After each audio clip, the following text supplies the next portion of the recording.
Hello everyone, welcome to the Comic Gamer Movie Show. My name's Deshaun, and today I'm here to talk about the firing of Jeph Loab and also the cancellation of Cloak and Dagger. Now, I feel like these two things should go together in a video that I'm probably going to end up calling just the changing of Marvel television, because the Marvel television is changing. Recently, as we've talked about before, Kevin Feige got a huge promotion, and he is now overseeing almost all of Marvel. The only thing he's not overseeing are the numbers, or the money side, or the money side and the video game side. But anything creative, anything that has to do in the Marvel universe, comic books and animated shows and animated movies and anything that is Marvel related, his name will be on it. It all falls underneath him. Now,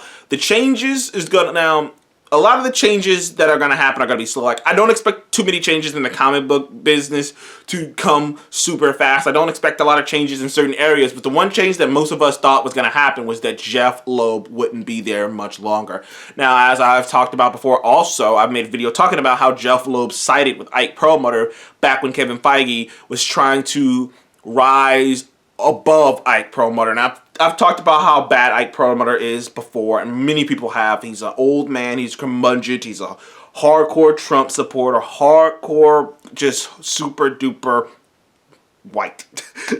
But in the worst way. Not white in a bad way. No, not white like white is bad, but that kind of white that he is really bad. Like super old school white.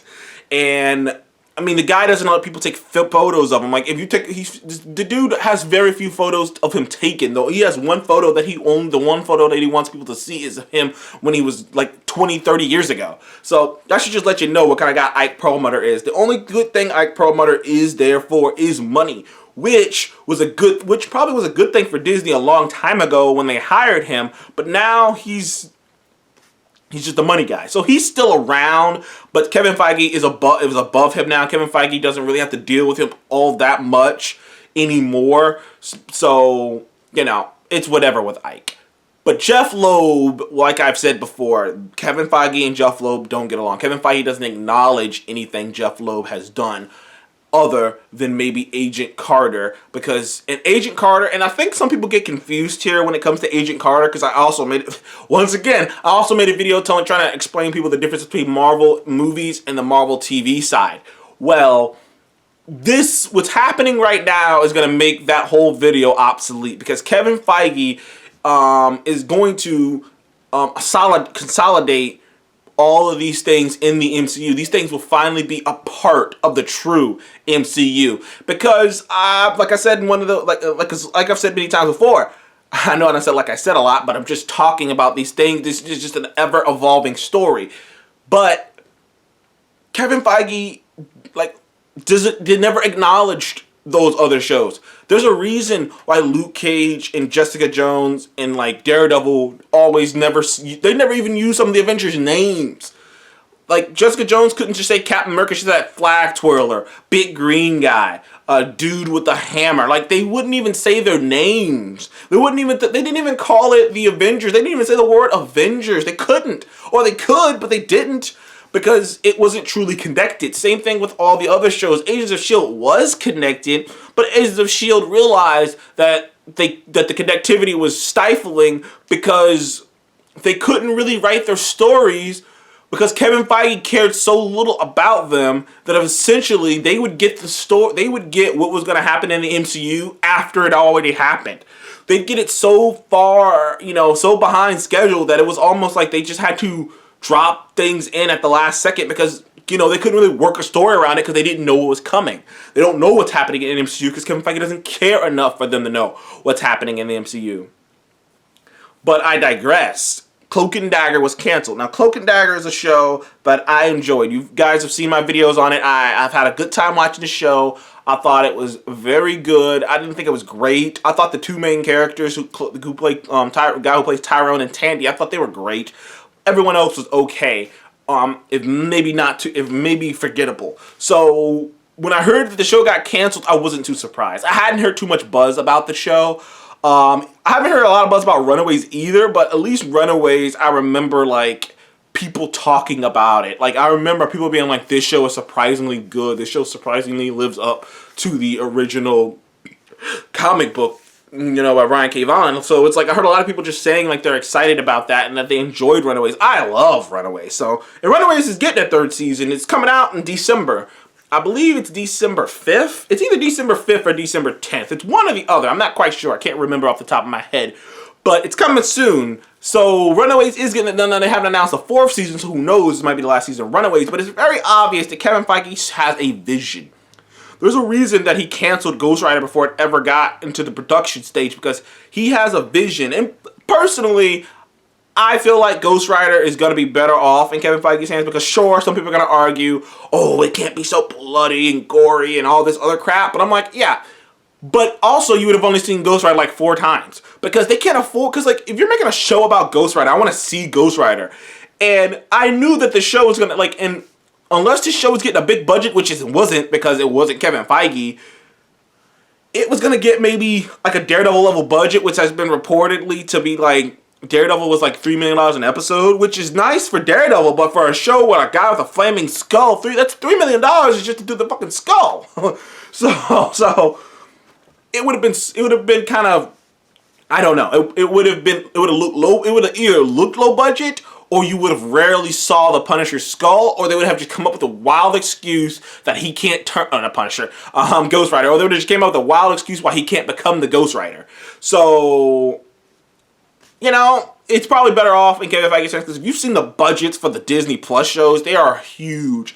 We're talking damn near $200 million for a season. We're talking $25 to $20 million for an episode. They did the math, like an entirety of Luke Cage, Jessica Jones, Iron Fist, Daredevil, Punisher, their whole budgets match up to one goddamn, their whole budgets aren't even the same amount as one of these Disney Plus shows. Just to let you know. That's why I'm like, these Disney Plus shows are going to be so big, the budget's going to be so big. Like, Kevin Feige's trying to work something here. And it's going to be an insane concept to try to work. He wants you to be able to go home, watch this, and go, huh, okay. And then go to the movies and go, it looks exactly the same. He wants you to be able to watch this at home, and it looks exactly the same. Then you go to the big blockbuster movie, and it's like, translation. Like, they're trying to skip steps. They're trying to see, Disney, like, Kevin Feige is slick, and this is something, and this is why he's a mastermind that he is. He is trying to accelerate the process of build-up. By having you go like I said, by having you be able to go home and watch an Avengers-like movie like that, and then go to the movies. So that way, they don't have to put out a bunch of movies over years and years and years. It's like, no, we can put out like 2 movies, 3 movies, and then we can have a big event that built up from the shows to the movies, and it's all connected. And it feels like right now, the mindset Kevin Feige has is, if you're not helping me with that, then there's no need of having you around. If you're not helping that cause. And I am, for one, am cool with that, because for years, everyone's always wanted it to be connected. It will finally be connected. Out with all the stuff that Jeph Loab made. Out with Jeph Loab, who a lot of people are arguing for now because of Daredevil and things of that nature, but when you stack up his resume next to Kevin Feige's resume, it's not even close. Now, a lot of people are worried about Kevin Feige, and so far I've seen a little bit of negative publicity, like, oh, this might be bad, one voice, this. But Kevin Feige is great at hiring people. Kevin Feige isn't the one voice, he's just the vision. He's the visionary, and if you don't have a visionary, you can't get to the heights that Marvel have gotten to.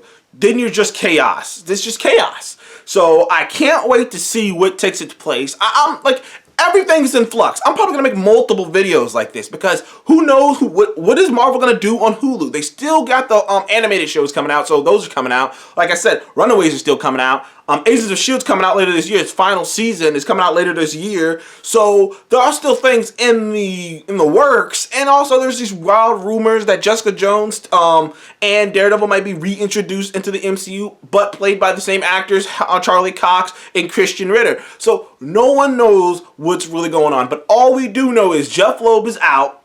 Everyone saw that coming. Cloak and Dagger is canceled. I sort of saw that coming because I didn't hear anybody talking about that show other than me. And really right now, Marvel TV is going through an evolution. Marvel TV is going through an evolution. Everything Marvel's going through an evolution, and we really won't start seeing the real workings of that until years from now, after Disney Plus has been out a bit. Disney Plus comes out in a week, by the way, like a week or two, so I'm definitely going to be doing a video. I already am a subscriber for Disney Plus. So I guess they said they gave me like this. I saw this weird thing pop up on my Gmail that said like founding members, so that sounds pretty cool. But yeah, I've already signed up for Disney Plus. I knew I was going to get it, because I'm like, am I gonna miss fucking Mandalorian? Am I gonna miss Falcon and Winter Soldier? Fuck no. Am I gonna miss Obi-Wan? I don't know. I'm not even that thrilled about Cassian Andor, but I'm not gonna miss it. So, I'm excited. I can't wait. This is a new world for Marvel. And I see a lot of people in the comments and whatnot.